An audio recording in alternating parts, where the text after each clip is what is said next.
Okay, I'm just going to do your run through of what we've done so far of your first GCSE topic 1.1 in biology.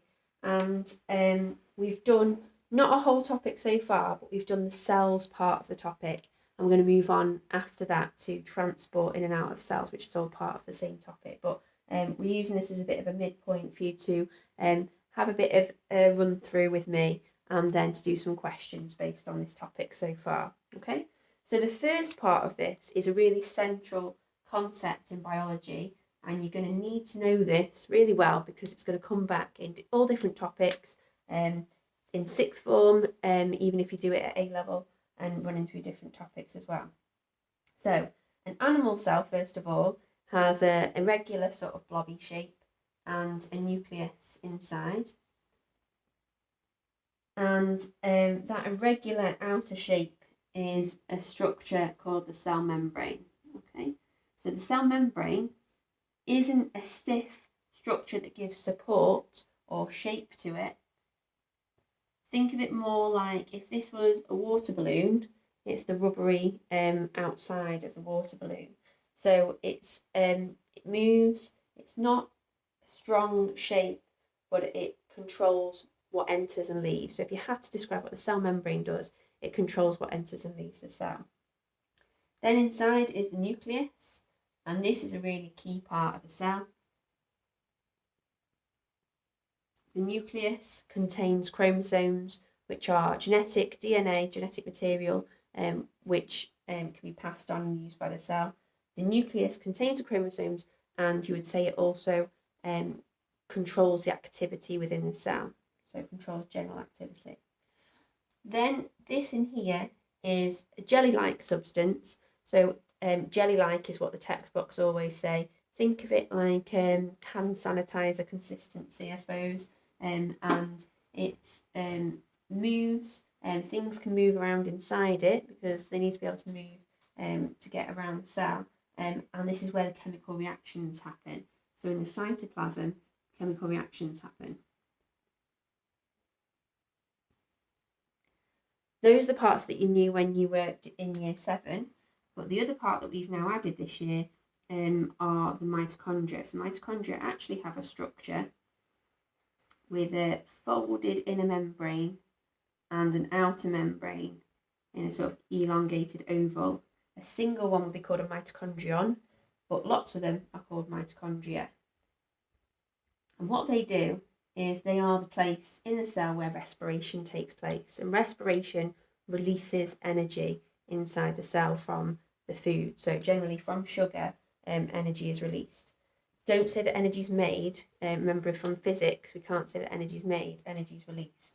So this is where respiration takes place in the mitochondria.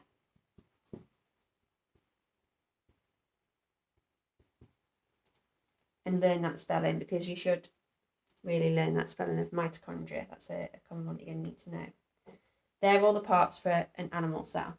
Then in a plant cell, to draw a plant cell, you need to draw it like a rectangle, but with sort of softened corners. And people sometimes get a bit confused about how many layers there are and how many of these different sections are drawing, going in like this. So what you need to think of it as is the cell membrane and the cell wall very closely together. And then further inside that, the vacuole is like in the middle, like that.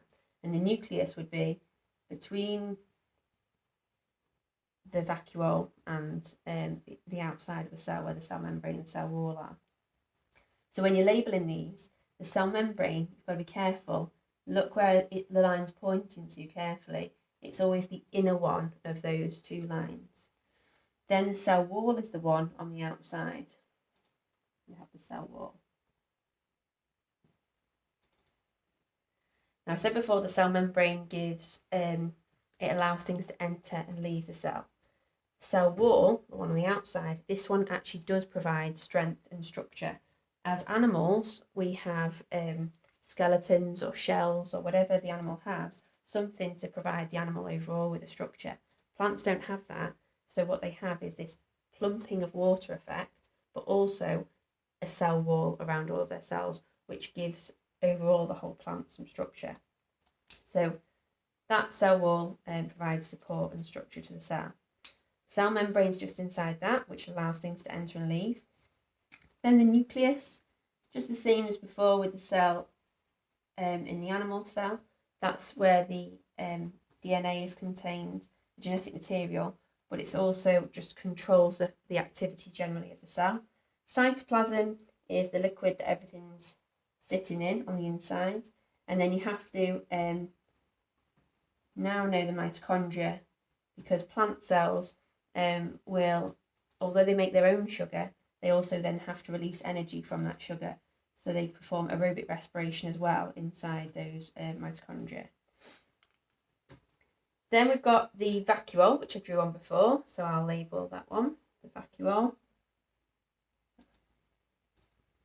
And the role of the vacuole is to contain cell sap. The sap in the cell, it's what, if you snap a plant and it's got a sticky substance inside, that's the sap inside the vacuole. And that's a storage of sugars and other things like fats and proteins and things like that, but mainly sugars inside the vacuole. Also, because it's a liquid inside there, it gives that plumping up effect a little bit from the inside. So it helps with the support and the structure. The other thing we're missing now are the chloroplasts. So I would draw these in green if I was drawing it all in colour. And the chloroplasts are parts of the cell where photosynthesis takes place. So that's where the light energy is captured and then can be used to convert carbon dioxide and water into sugars. But you can do a whole topic about photosynthesis later on. You just need to know that photosynthesis takes place here, and then that's where the sugar is formed. So chloroplasts. And you might remember that chlorophyll is the chemical that's inside the chloroplast, that's what actually captures the sunlight. So the main thing here, and I'm going to ask you in the questions to compare the two of them, is they both have cell membrane, nucleus, cytoplasm and mitochondria, but the plant cell also has a cell wall, vacuole and chloroplasts, and you do need to know the functions of all of them as I've described them there as well. Then, obviously, if the cell or if the whole animal or if we or the plant or whatever it is, the whole organism was just made up of cells like this, it would just be a blob without any body parts, without any parts to carry out any particular functions. So then you had to learn about specialised cells. You should have done a bit about specialised cells, and you should have seen some examples of specialised cells. So don't worry if you don't know lots of examples for each. It might be that you learn some of the main examples, like the ones I'm talking about here, the ones that you've seen on the PowerPoint, those sorts of ones, maybe 4 or 5 for each that you know what they are. And then if there's lots of other ones, then it'll tell you on the exam paper about those cells and you'll have to apply your knowledge. So the animal cells that I've picked out to talk about are muscle cells, epithelial cells, sperm and ciliated epithelial. So the muscle cells are obviously what muscle is made up from. Epithelial are just the really plain cells that make up the surface of your skin, and then also on the outside of organs or on the inside of tubes inside your body are made up of epithelial cells. Sperm cells, egg cells, you should think of ideas like fat cells, blood cells, red blood cells and white blood cells. So you should have a few examples that you can think of anyway. Then the ciliated epithelial cells are the ones with the little cilia that catch things that might be moving down the windpipe. So that's another example that they sometimes use. Then in plant cells, you have to know certain example. The palisade cell, very similar to the one that we've basically just drawn, the basic plant cell. And that's for carrying out lots of photosynthesis. They have lots of chloroplasts. The root hair cell is the one that has a large surface area to absorb water and minerals from the soil. And then you should also know about the xylem and phloem. You don't need to know lots of detail. They are on the PowerPoint, and you might have seen them in Year 7, those ones as well. But xylem and phloem just make up tubes in the stem and through the leaves. And the xylem carries water and minerals. So water and minerals move up the plant through the xylem. And then the phloem is where sugars, mainly sugars, but also it will have to be water to move it through, and hormones, enzymes, minerals a little bit as well, proteins, fats, all sorts of things travel in the phloem. The stomata are the tiny little holes that you will have done about in year 8, you might remember, that are on the underside mainly of a leaf. Tiny little pores, little holes that allow gases to exchange and water to evaporate. The stomata is the actual hole itself, the stoma, so that's not a cell, but the structures around it, there's 2 cells called guard cells. So plant cell examples I've got here, palisade, root hair, xylem and phloem, and the guard cells. And what you have to know is not loads and loads of different examples, but you have to understand the way that they are structured together to form a whole organism. So if you have cells structured together that are all the same type of cell, all doing the same thing, then that's a tissue. So for example, with our muscle cell, lots of little muscle cells all together in the same place at the same time, working together, that would be a muscle tissue. The epithelial cells, just on the covering of your skin or inside on the surface of your body, they would be epithelial tissue. Then inside the plant, the particular example that definitely you do really need to know is, imagine if you've cut a leaf that way in half, so you can see inside the leaf from top to bottom on the thin part of the leaf. And that's what this diagram shows, and this is on the PowerPoint as well, that you have an upper epidermis, lower epidermis, and then a waxy cuticle at the top. And then palisade mesophyll cells here, spongy mesophyll cells here, they all carry out photosynthesis. The spongy mesophyll allows gases to move around as well. And then on this diagram here, those 2 little bits there, they would be the guard cells either side of the stomata. So they can be used to open and close the stomata to prevent water loss and to control gases exchange. So cells come together to form tissues so that they can all carry out the same function. It has to be the same type of cell altogether to form a tissue. Then you can get in an organ different types of tissue all working together. So here we had all muscle cells making a muscle tissue, but in, say, the stomach, you could have a layer of muscle tissue, a layer of tissue that secretes, releases acids and digestive enzymes, and you could have epithelial tissues that cover the inner and outer layers.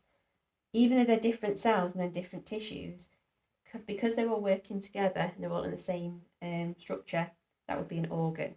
So you know lots of basic organs already. You know the heart, lungs, liver, brain, the ovaries, things like that, all different examples.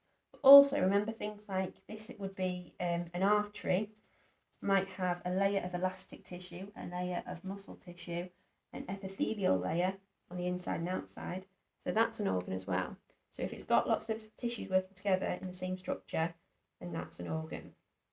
In plants, please don't worry about learning organs for plants, as long as you remember that it's the really easy ones. So a plant would have organs like flower, stem, leaf, root, and often people make the mistake with organs in plants of thinking that they're supposed to know something that they don't. So really simple ones, stem, leaf, whatever. Then organ systems is what they are built up into to carry out the role within the whole organism. So if we go through this example here with the muscle cell, muscle tissue inside the stomach is then part of the digestive system. So you know organ systems. You don't have to know them in detail again. You'll do some of them in more detail later on. But digestive system, circulatory system, respiratory system, those are the sorts of ones. Don't worry about learning ones for plants. Then those systems are built up all together to make the organism. So it seems like there's loads of detail there, but what it actually is it's understanding this way of building things up into an organism, building from the cells to tissues, organs, organ systems into the organism, which is, the organism is the plant or animal, whatever it is, and then just knowing a few examples along the way. Okay, so it's not lots and lots. It's knowing some examples and understanding how this works. This tissue example for the leaf, that is one that is worth learning. Okay. The other main thing that we've come across so far, so we've learned the animal and plant cell, the difference and similarities between the two. You definitely need to know the function of all those parts, and then you need to know how those cells can be specialised to different jobs, so they can all carry out different functions, and then how they're built up to form the organism itself. The only other thing that is part of the topic we've done so far is about the microscope. So if you missed the last week of school, then you'll have missed the lesson where we did the microscope practical. But don't worry, because in terms of theory, I'll tell you what is the bit you've missed of the theory now. It's not too bad. You've all learned used a microscope hopefully in year 7, and you probably will use them again as you go through. But I'll show you what the main parts of it are. For those of you that did do it, you looked at the plant cells. We didn't do animal ones because of the virus. But I will show you what you should have remembered from that. Okay? So basic microscope has the part that you look down, and then it also has a part where it has different lenses that you can change, which I'll come back to. Then it has a stage, which is the part where you put your slide with your sample on, whatever it is that you're trying to look at. Then underneath the stage it will have a mirror as well. There's a little hole in the stage, and what I was telling my class to do is you have to shine your light from your lamp onto the mirror, not onto the sample. You shine it onto the mirror, and then you twiddle your mirror around so that it shines the light up through that hole and the light comes up through the sample. So you put your slide, little rectangle of glass, down with your sample on there. You normally put a blob of water on the glass on the sample, or you can use a stain, which I'll come back to. So the microscope has the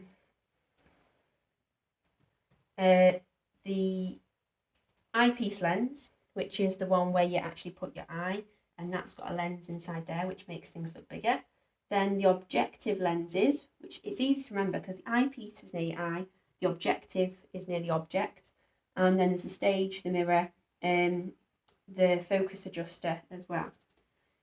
So the main thing, if we talk about the lenses, the eyepiece lens, normally at GCSE we don't change these, but you can change these. So often we'll use a ×10.